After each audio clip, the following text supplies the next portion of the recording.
Hello, good afternoon everyone, and a very warm welcome to Marjon Live. This is the course talk for speech and language therapy, and my name is Siobhan. I'm going to be producing the session for you today.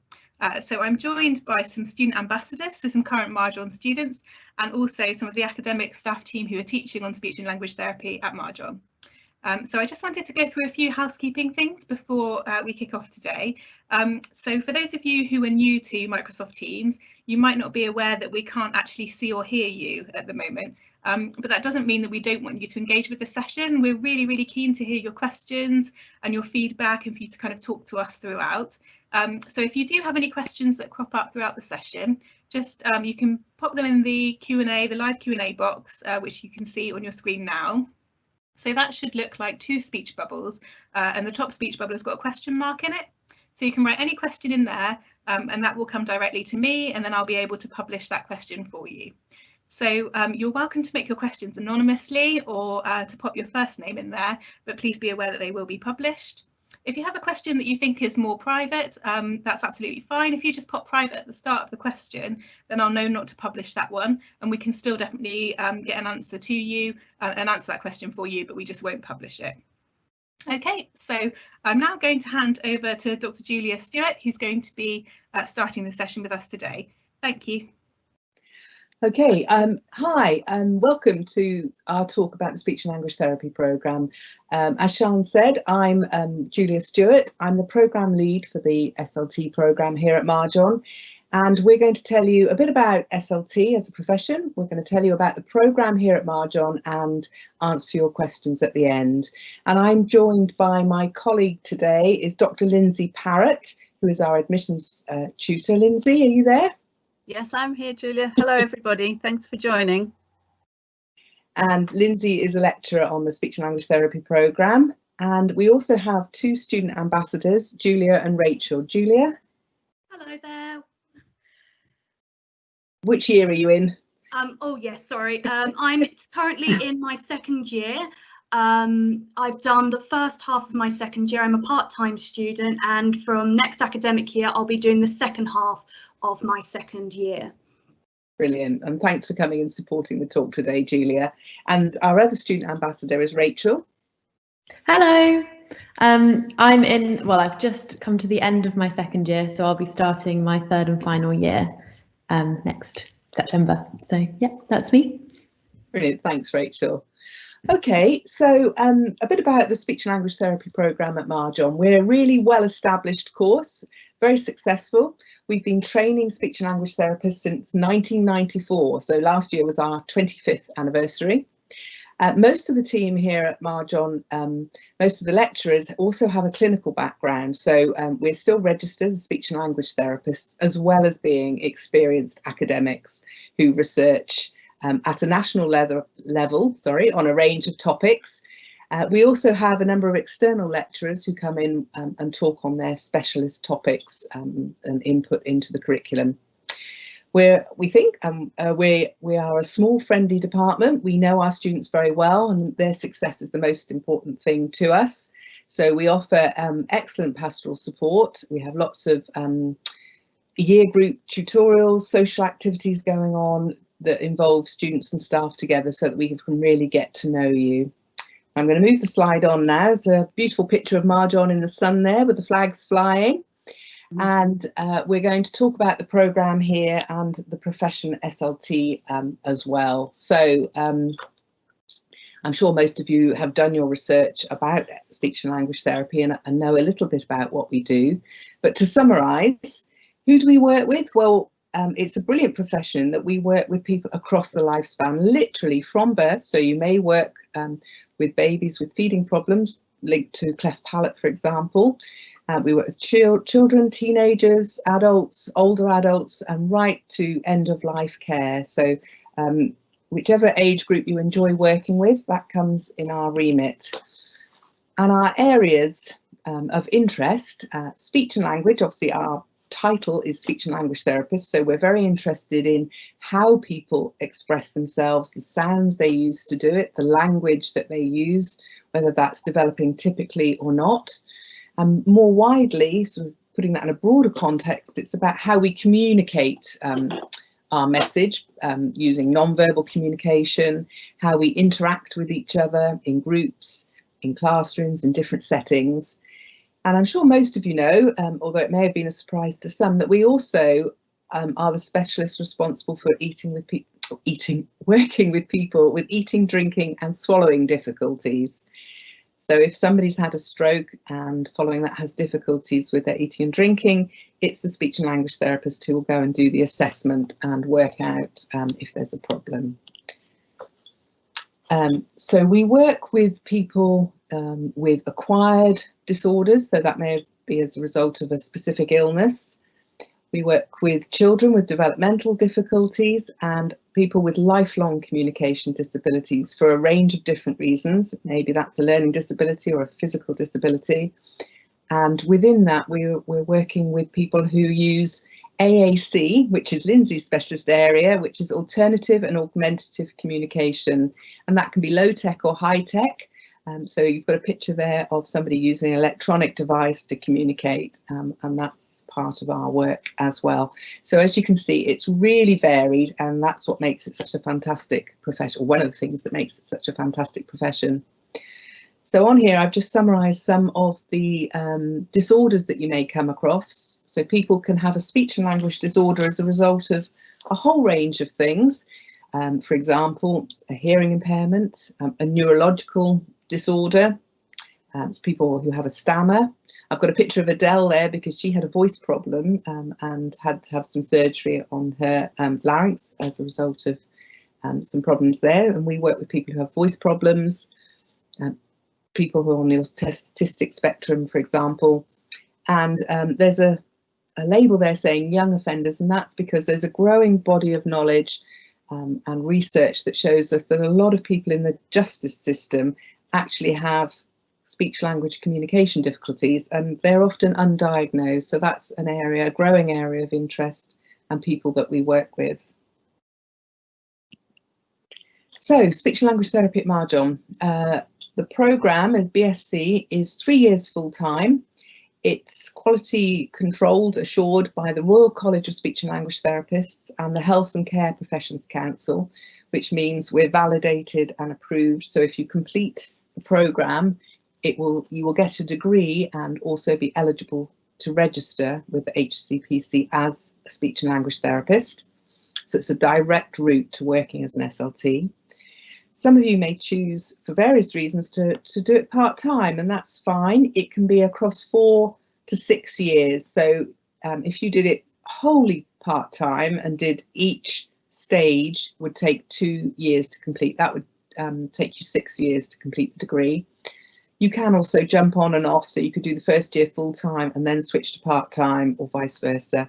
And if that's something you are interested in, we're very happy to talk to you.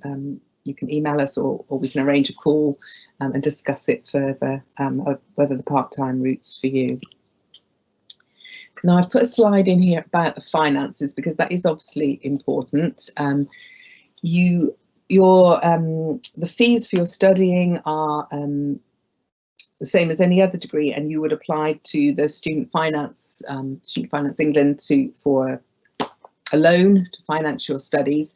However, because it is a health education degree, your placement expenses, you can claim these from the NHS Business Services Authority. So there is a fund to contribute towards placement expenses. And starting from September, there is a £5,000 a year training grant for all health profession students. And this is new, it's only just starting in September, and we anticipate that by the time the administration has been done by the NHS and by Health Education England, that it will actually be paid out, probably not till December, but it's something that's going to make a real difference to our students, is having this £5,000 a year additional grant. It doesn't have to be repaid at all, and you would get it each year. So that's something you can research online or ask us more about. The DBS there is because there is a cost for the disclosure and barring service. All our students have to have an enhanced check because, of course, you're going to be working with vulnerable people. So it's important that we have a DBS check for you before you start. That's part of our application process. I would perhaps point you to the website of the Deans of, the Council of Deans of Health, sorry, the Council of Deans of Health. They have a very good funding clinic for all health students, and that's a very good place to go to find out more information about funding and about the new training grant that's coming in. And obviously you can ask questions about that, and we'll answer as we can. Right, so I'm now going to hand you over to Lindsay to tell you a little bit more about what the programme involves and what you might study and how we deliver some of our teaching. Okay, thanks Julia. Okay, so why study SLT at Marjon?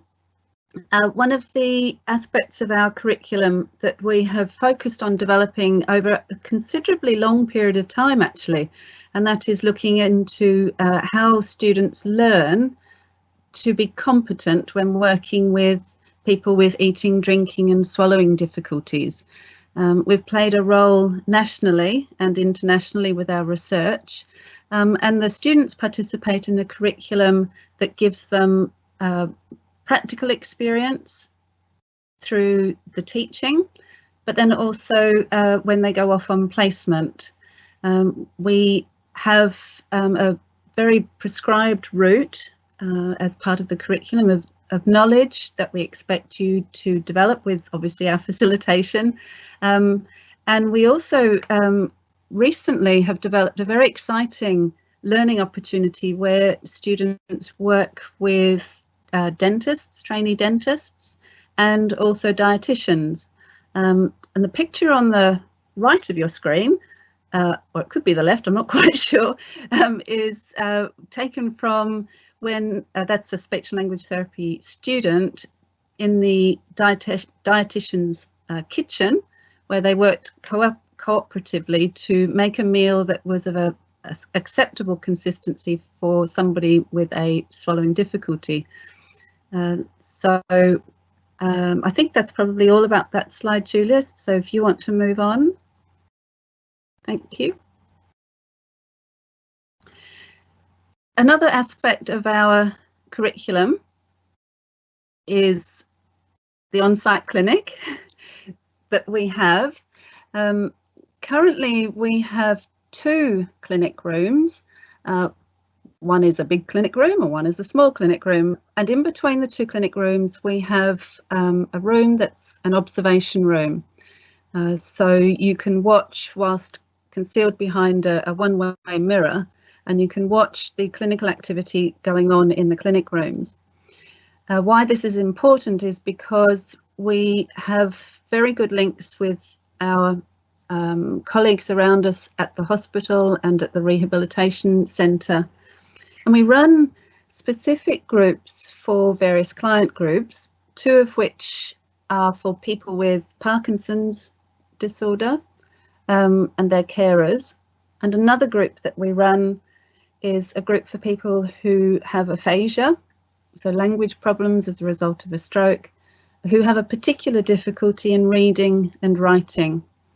And colleagues on the teaching team run these clinics, and they're available for students to have placement activity with them. And both of these clinics, so the clinic with people with Parkinson's and the clinic for people with aphasia, feed into the various staff members' research activity. So the next slide is something else that we do that we really enjoy, and that is the clinical simulation work. So what that means is working with actors who role play different types of disorders and different clients. So this is a very structured and specific activity that our students right across Year 1, Year 2 and Year 3 participate in. And I'm going to ask Julia and Rachel, the student ambassadors, to comment on their particular experiences working with the actors. Julia. So for me, reflecting back on my clinical simulations, we had 2, so we have one for each year. And for my first year, the key memories that I had with this was thinking about my communication style, thinking about, would I speak to somebody who is coming into the clinic with a voice condition? How would I speak to them?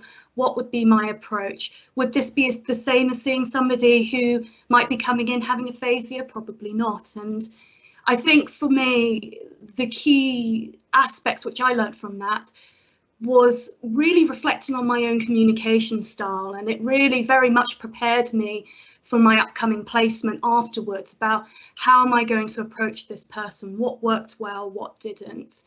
And then for me, going on to second year, it was just taking that even further about taking the case history, but also managing, how do I communicate this? How do I ask these questions? And it's definitely an invaluable experience for me. Thank you, Julia. What about you, Rachel?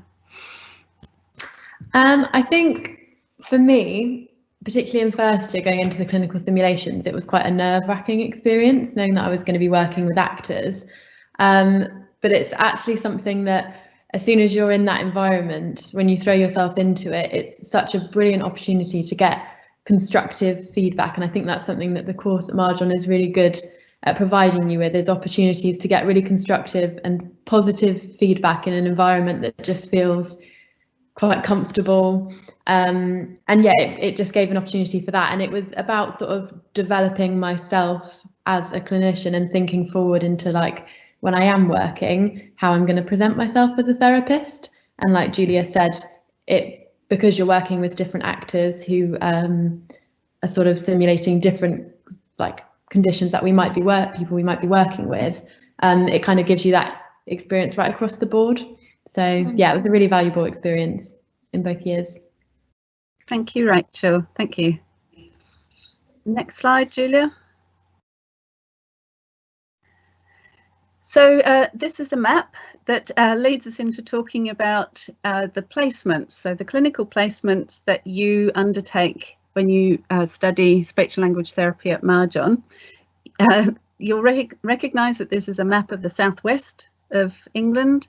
Our clinical placements are allocated right across the southwest, so from the far tip of Cornwall through Devon up to Gloucestershire, and then down into Wiltshire and Dorset. So hospitals and clinics in Bournemouth and Salisbury, Bristol. And it's a very big geographical area. And sometimes when we allocate placements to students to places, say in Wiltshire, they always have to go to the map first to find out where the place is, because sometimes they haven't even heard of the place, the town.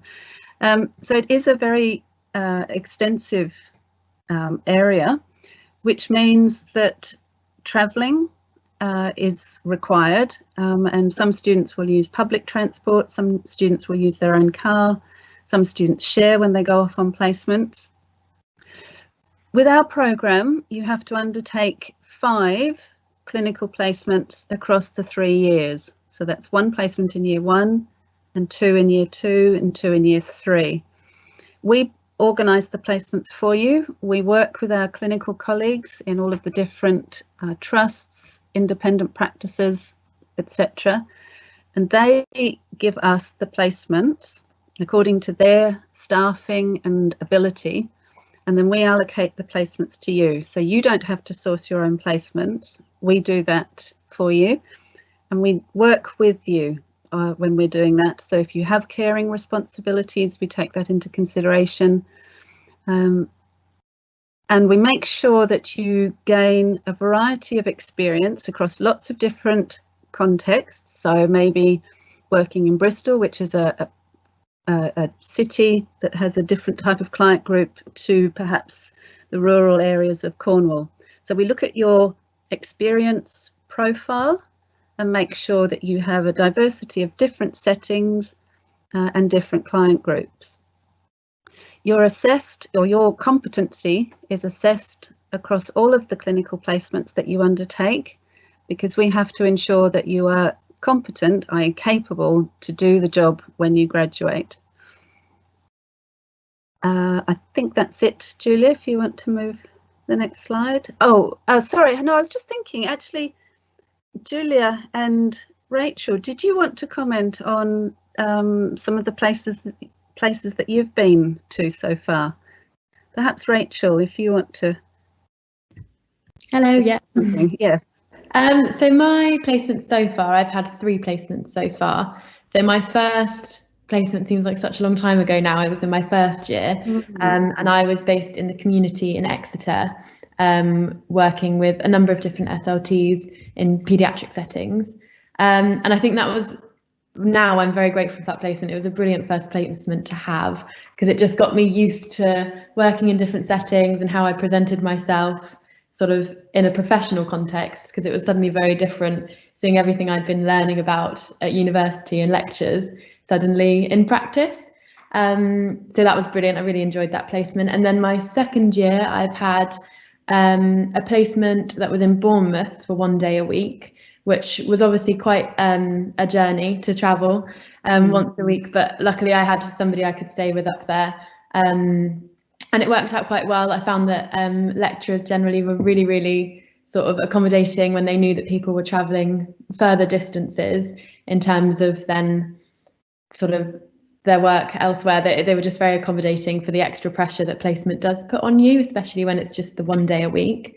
So that was a really valuable placement. And then my last placement of second year was in Swindon, and I was working, it was a completely new experience for me. I was working with adults with learning disabilities and autism. So it was brilliant. I really, really enjoyed it. And I think across all the placements that I've had, something that's been really consistent is the support that you still have from the university. So even if you are, you know, quite far away in somewhere like Swindon, like I was, it's always so accessible to kind of drop a lecturer an email if you have a specific question about placement or other university work that's going on. So yeah, there's always a lot of support, and it's just a great experience. Julia, I don't know if you have anything. Yes, so for me, I've had 2 placements. So again, similar to Rachel, thinking back to my first year placement, I had the acute hospital setting. And for me, it was something I never experienced before. I was actually quite nervous about it, but I was so immensely grateful that I had my studies to prepare for it, that I had the clinical simulations before that. We had dysphagia week. I was very lucky to speak to a lecturer who was very supportive on getting me familiarised with what video fluoroscopy is, which is basically a live X-ray used to analyse eating, drinking and swallowing. And I was immensely lucky to have a variety of departments. So I got to look at neurology, I got to go into the community setting, I got to go into the dementia ward, stroke ward. It was completely invaluable. For me in second year, I went into doing the community setting with paediatrics. And again, it was so lovely doing that 1 day a week where I got to attend lectures for that, but then take what I learned into my placement, so I could talk about things I've learned that week, things I could practice. So hearing about familiar assessments, having a look at that. It was just wonderful having that balance in second year, having that 1 day a week and having the lectures. But equally, it was great to also have that experience with block placement in first year, having that 4 day a week working. What was that like? And yes, just a wealth of experience, really. Thank you, Julia. Thank you. All of the staff, all of the speech and language therapists that take students on placement are all trained. They're trained by us so that they're really familiar with the types of things that students have to do to learn what to do on placement. So you're going into a very supported, well-supported environment when you go off on placement. And it is a very exciting time. So I think we'll move on to the next slide, Julia, please. Oh, sorry, Lindsay, just Yes. to drop in there, we've had a couple of questions about placement, so I didn't know whether you wanted to address those now. Sure. That come up on the chat. So we've had one that asks, how long are the placements for each time? Yes, okay. So we have a mixture of different types of placement, and that's because because we recognise that there are different types of learning that you do. We have we have 1 day a week placements. So you might do a block of 1 day a week for 7 weeks. So that's 1 day a week, and that's on a prescribed day. And then in third year, we have a block placement, which is a number of weeks at the end of the year. So that's full weeks at the end of the year. That's great, thank you, Lindsay. And then the other question about placements was just whether students ever relocate during a placement. So does that mean that whether a student goes back to a previous placement? So for like... Oh, sorry, I was thinking it was whether, say that you have a placement that's kind of a bit further afield, whether you would kind of move there for a block of time and then move back, or whether you kind of commute each time. Yes, that's a very interesting question. Some of our students on the 1 day a week placement do decide to travel up in the morning and come back at the end of the day. And I know some of the students might get up at 4 o'clock in the morning in order to travel to a placement to start work at sort of 8 o'clock in the morning. And I think that's a very tall order, really. It puts a lot of strain on your system to do that. Other students will go up to say Bristol the night before, stay in a B&B or stay with a friend the night before, then go and do a day's work at their setting and then come back that night. With the block placements, students do find accommodation in the area where they're going to undertake that sustained period of work. Brilliant. I hope that answers the question. Yeah, hopefully that answers your questions. And just to remind people, the Q&A is here if anything else comes up. Thanks, Lindsay. That's okay. So the subjects that we study at Marjon, we follow a nationally prescribed curriculum, and we emphasise particular areas of the curriculum that we feel we have a very strong research or clinical background in teaching. So you can see the foundation subjects from biosciences to core subjects like phonetics and linguistics that underpin the core skills of speech and language therapy. We draw on our knowledge of psychology to understand the clinical disorders that we're presented with and how people change their behaviour when acquiring new skills.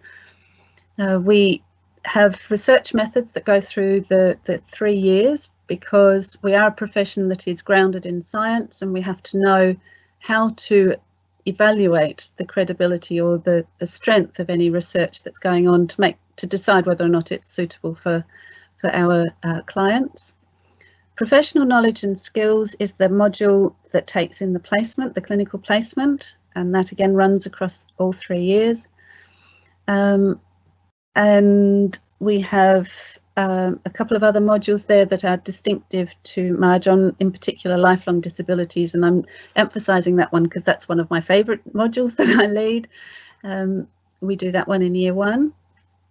And then we have the applied subjects on the right of the screen there. So you need your foundation knowledge in order to understand subjects such as voice and fluency. So you need to know about anatomy and physiology, which is what you learn in biosciences, in order to understand how the voice is produced, and then the various disorders that occur. We've talked about dysphagia.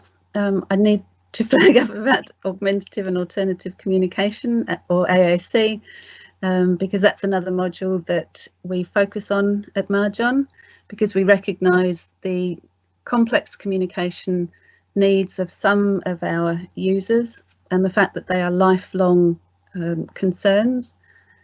People need ways of communicating that perhaps are okay to use when you're a child or maybe at school, but perhaps as an adult or an older adult, you might need a different way of communicating. Julia Stewart, we have 2 Julias, you see. Did you want to talk a bit about particularly the first 2 modules there? The clinical linguistics? Yeah. Yeah, so in the first year you learn phonetics, which is the study of how speech sounds are made, and linguistics, which obviously looks at the construction of language. We learn how to analyse sentences, and that's because when we're working with our clients, it's very much about collecting data. So we collect speech samples and language samples, and then we analyse them. There are evidence to help us work out with the client the areas of difficulty. So clinical linguistics and phonetics continues into the second year and then appears again in the third year in the paediatric speech and language communication disorders module. So it's a really core aspect of our practice across all age groups, isn't it? It is, yeah. A subject that you might not recognise, neurogenic communication disorders, is about people who have acquired communication disorders as a result maybe of a stroke or a traumatic brain injury, and so they're very specific to acquired language disorders. So I think if we move on to the next slide.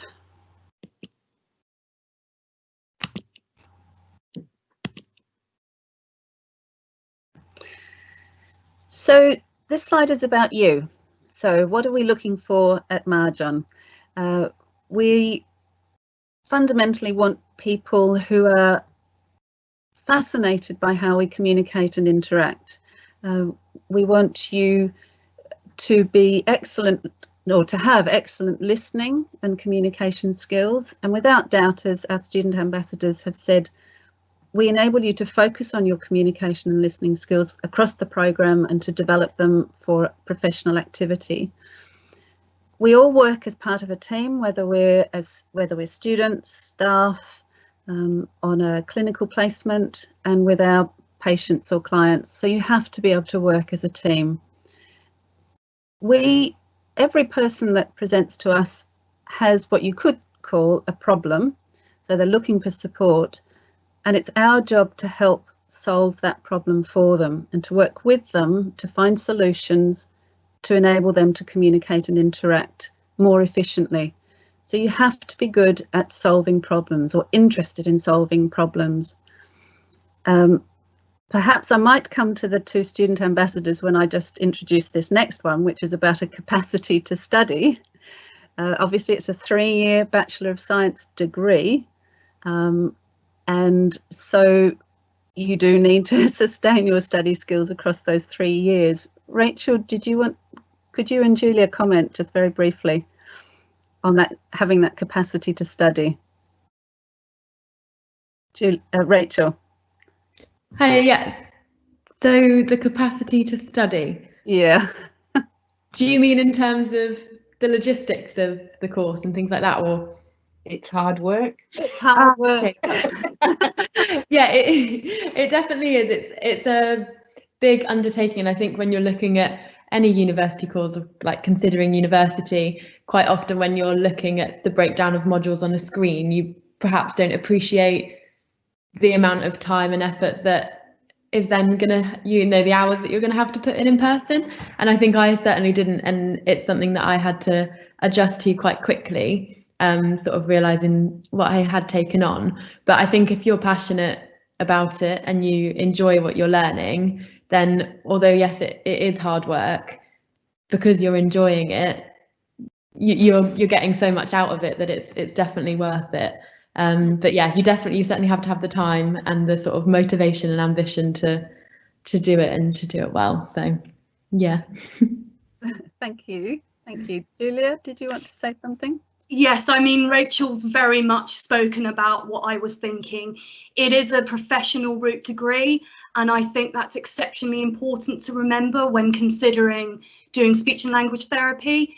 I think it goes without saying, with looking at the different clients and patients you'll see, you'll have to have background knowledge of all aspects of it, and the biology behind it, the communication difficulties, how that links. So absolutely, there's a lot of work you've got to be prepared to put into inside and outside of university settings. But as Rachel said, if you've got a passion and want to do speech and language therapy, then this is the right degree, honestly. You'll learn a wealth of knowledge. So for me, it's hard work. It is absolutely hard work, but it's worthwhile for me, and learning so much about so many different client groups. It's so rewarding. So thank you both. The other 2 points there are to do with the fact that our profession is rapidly changing. It's very dynamic. We're being enabled by funders to conduct more research, to find out more about people's communication disorders and the therapeutic interventions. So it's a rapidly developing profession. And as Julia, our course lead, said, you know, we've got new client groups that we're working with every day, no, not every day, but quite a lot, you know, with the young offenders and people with dementia. And so there are so many opportunities for us. So we want you to be hungry to find those opportunities where you can contribute. And the final point there is to do with people's leadership qualities. And we don't necessarily mean leadership in terms of management, but being able to lead yourself and your own study skills and your clinical activities. So you are in control, you're proactive, and you're becoming the type of professional person that you want to be. So we're looking for a whole range of different skills, knowledge, and attitudes as well. So I think we have another slide.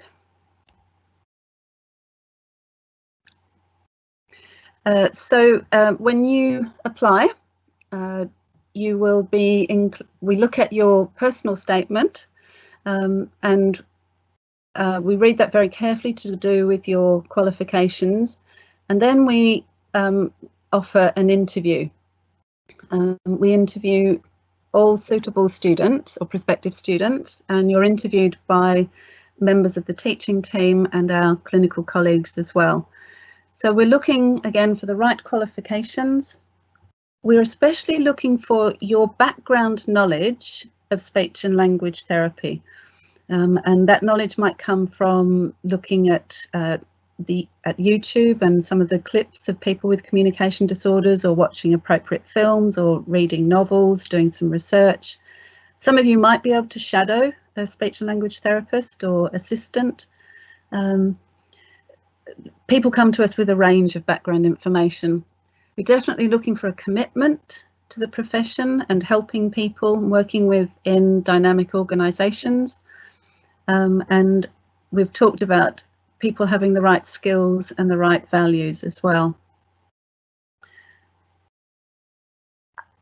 Next slide. Yeah.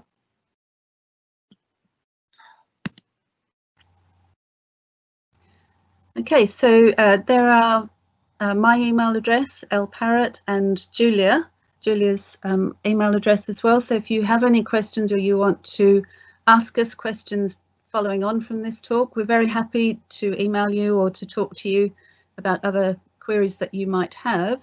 And you can follow us on Twitter as well. Julia, is there? I'll hand it back to you.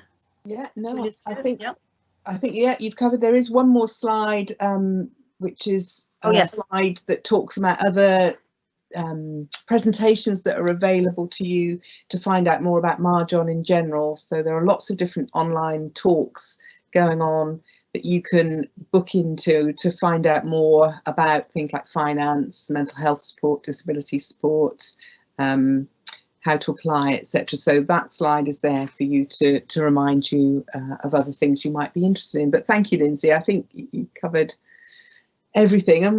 If there's any questions, so hello, hi. Yeah, we've had a lot of questions. So I will start from the start, and I promise we will do our best to get through all the questions that we can in the time that we've got. So the first one is around whether there is an opportunity to learn sign language. So I don't know who wants to to talk about that one. Probably you, Lindsay, is it? Yes, I can comment on that one. Over the years, our student group have been very proactive and made links with a couple of our recommended signing instructors that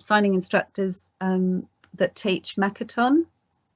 And the student groups have organised for the signers to do to lead a programme. It costs, but if you can get together a group, obviously the costs are cheaper, and that enables them to become proficient to various stages of Makaton. I know some students have also undertaken some British Sign Language training,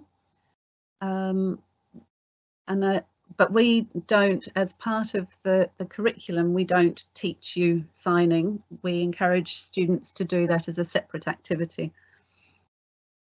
I hope that answers the question. That's great, thank you, Lindsay. I wonder whether it is also worth mentioning about giving voice as well. So there is a society, isn't there, at Marjon, who would you be able to say a bit more about that? Is that Makaton?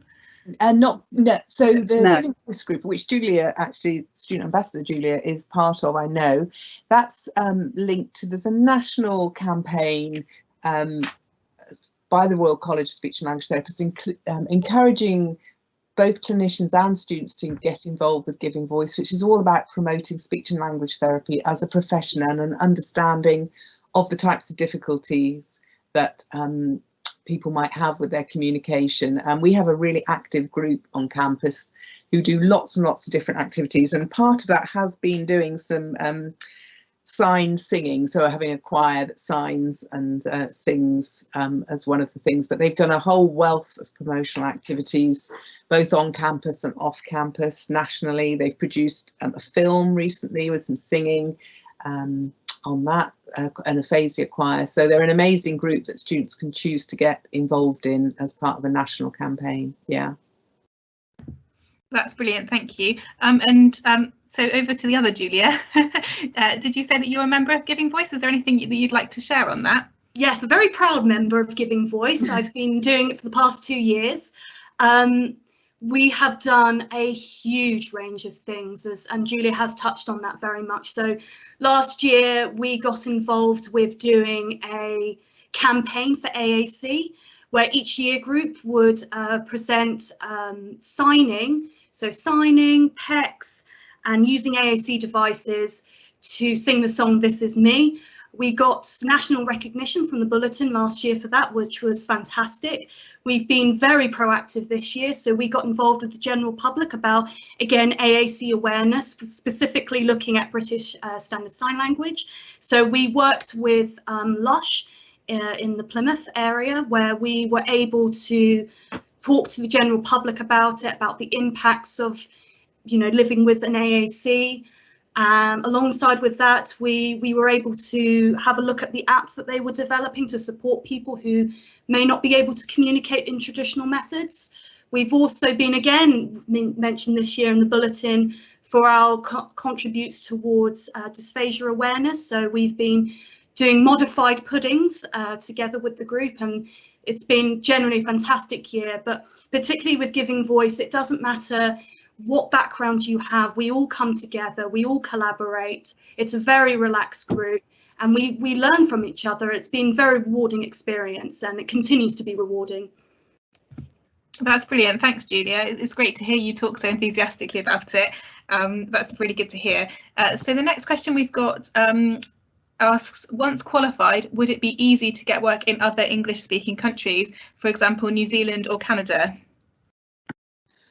Okay, so there are mutual recognition agreements with several countries around the world, and so some countries you can go and work in directly without any further training, and that would include Australia, isn't it, Lindsay, and New Zealand? Yes. Canada, I think, but America you do need to evidence further learning, because their degree is slightly different to ours. It has a lot of audiology in it. So it is transferable. You can travel with it, and you know, lots of our students in the past have ended up working in lots of different places. Yeah, so yes, on the whole, but not everywhere. That's great, thank you. Another question around applying. Is this course accessible for those who haven't taken a science at A level? Yes, we do ask for you must have science at GCSE level, and we do look at your A levels to see that you have at least 1 or 2 that are directly relevant. If you haven't done science at A level, you will obviously have a lot to get to grips with, have to work quite hard in the first year to get up to the same standard. But we have students who come from science background, who come from humanities background, who perhaps have done languages at A level. And when we're talking about sciences, we're also thinking of things like, maths and psychology science, are helpful. So as long as you've got GCSE science, that's meets our criteria. And then in your first year, you'll study bioscience to get up to the level you need to be at. That's great, thank you. The next question we've got here, this is a really interesting one, I think. Have speech and language therapists been redeployed to more frontline roles during this pandemic? Yeah, it's a very good question, very relevant, isn't it? Because obviously the situation we're in. Yes, it's been a really interesting time for speech and language therapists. So some speech and language therapists, particularly people who work with children, have changed the way they deliver their therapy and have been delivering therapy online using teletherapy. So that's something our students will be getting to grips with over the next months and years as a new way of working. Some therapists who work with children have been redeployed to work in other roles to support the health service. And then we have colleagues who work with adults with acquired disorders in hospitals and community settings who actually have found themselves on the front line working with people who do have COVID-19. And we have a member of our team, one of our lecturers, who works part-time with us and also works in Cornwall for the NHS and is very much using PPE and working with people with respiratory problems. So yeah, a whole range of effects on us as a profession, and it's been really interesting seeing how different, how the roles are developing differently and how people are learning to deliver SLT in new and innovative ways. And some fantastic work going on. Lindsay, do you want to add anything? Some of the patients who have been in ICU have obviously, when they're recovering, have had need of augmentative communication systems. So some of our colleagues have been going in and helping to set up quick and easy ways for them to communicate, things like the levels of pain, what they need, who they might want to speak to, what they're feeling. So that's been an interesting development. We've also noticed, this isn't on the front line, but some of our colleagues who are working with people with autism who have particularly found this time to be very confusing, and so our colleagues have had to, again, modify the way they help people with autism in particular understand what the virus is about and what the impact is. So there have been some interesting resources being produced to help people with autism understand this situation. Thank you for that, Lindsay. Oh, sorry, I didn't mean to talk over you there.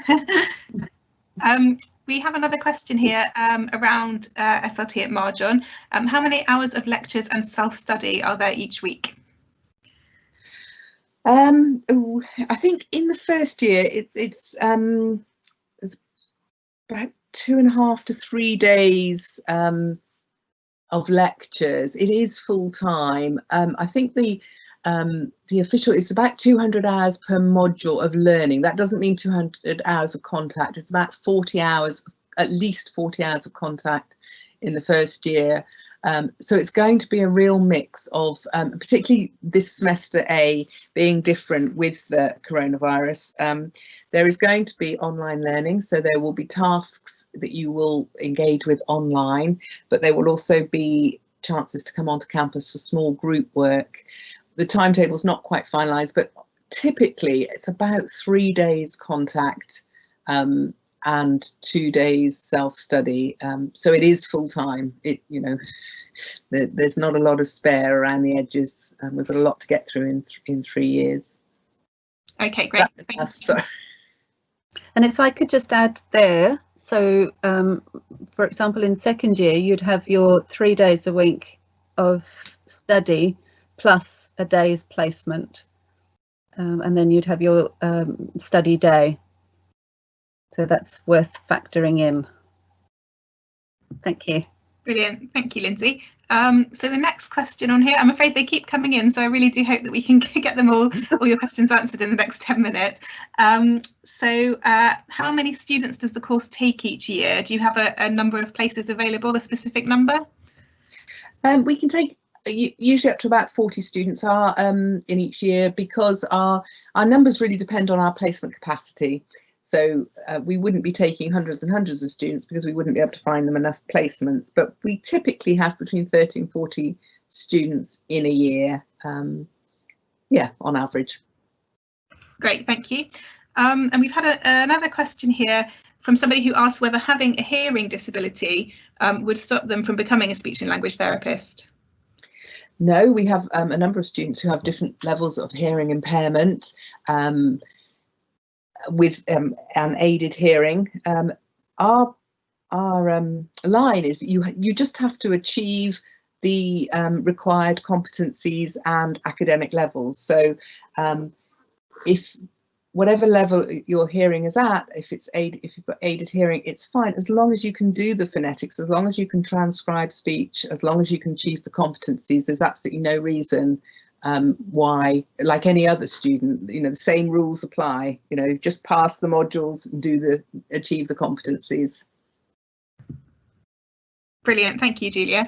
We've had another message that's come in around funding for students who already have a degree. I know that we do have, as part of Marge On Live, we have actually got a Money Matters session, so you're more than welcome to sign up for that, because that's the kind of thing that will be covered in the session. Or you'd be welcome to contact us directly. But I'm just wondering if there's anything specific to speech and language therapy, kind of funding wise, that you know about.